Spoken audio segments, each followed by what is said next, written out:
15 वर्षांपासून काँग्रेसचा बालेकिल्ला असलेला पुण्यातला शिवाजीनगर मतदारसंघ.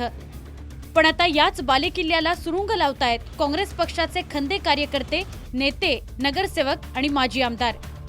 विद्यमान आमदार विनायक निमण भाजपमध्ये जाणार हे जवळपास निश्चित झालं होतं. मात्र अचानक विनायक निमण यांनी मुख्यमंत्र्यांच्या हस्ते विकास कामांचा आढावा जाहीर केला. त्यानंतर निमण यांना त्यांच्याच पक्षातल्या स्थानिक नेत्यांकडून कडाडून विरोध सुरू झाला. या शिवाजीनगर मतदारसंघ हा काँग्रेसचा बालेकिल्ला आहे आणि काँग्रेसच्या लोकसभेच्या निवडणुकीपासून त्यांनी अनेक काँग्रेसच्या पदाधिकाऱ्यांना मारहाण करणं, शिवीगाळ करणं अशा गोष्टी केलेल्या आहेत. वर्तमानपत्रातनं देखील त्या बाबी आपल्यासमोर आलेल्या आहेत. चॅनलमधून देखील या गोष्टी नागरिकांच्या समोर आलेल्या आहेत. त्यांच्याविषयी प्रचंड चीड आहे, प्रचंड राग जनतेमध्ये आहे.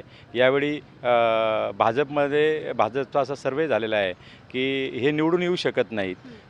ज्या आत्ताचे आमदार आहेत या मतदारसंघामध्ये सद्यस्थिती अशी आहे की विद्यमान आणि जे प्रस्थापित यांच्या विरोधी लाट आहे. माजी महापौर दत्ता गायकवाड आणि विनायक निमण यांचं वैर तसं जुनच. त्यात काँग्रेसचे इतरही नेते आणि पदाधिकारी गायकवाड गटात निमणांविरोधात सामील झालेत.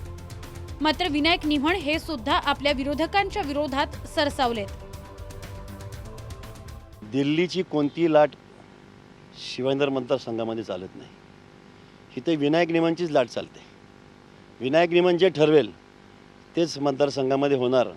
कारण आपल्या कामाने, कार्यकर्त्यांच्या पाठबळावरती आज विरोधी पक्षाला उमेदवार मिळत नाही हो. त्यांना उमेदवार शोधावा लागतोय. सक्षम उमेदवार शोधायच्या मोहिमेत असे वर्तमानपत्रामध्ये विनायक निमण विरुद्ध सक्षम उमेदवार शोधण्याच्या मोहिमेत सर्व पक्ष लागलेले आहेत. यावरनं काय ते ओळखा की. आणि कोणी काय म्हणत असेल आणि कोणाच्या काय इच्छा असतील त्यांनी आपल्या स्वतः पायाखालची वाळू किती सरकलेली आणि स्वतःची लायकी बघून बोलावं.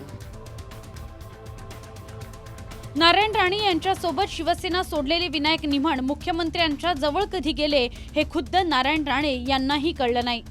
आजपर्यंत अनेक वादग्रस्त प्रकरणांमध्ये मुख्यमंत्र्यांनी निमण यांची बाजू घेऊन त्यांना क्लीन चिट दिली आहे. त्यामुळे आता निमण विरुद्ध काँग्रेस नेते या वादात मुख्यमंत्री कुणाची बाजू घेतात हे पाहणं महत्त्वाचं ठरणार आहे. अश्विनी जोशी, जय महाराष्ट्र, पुणे.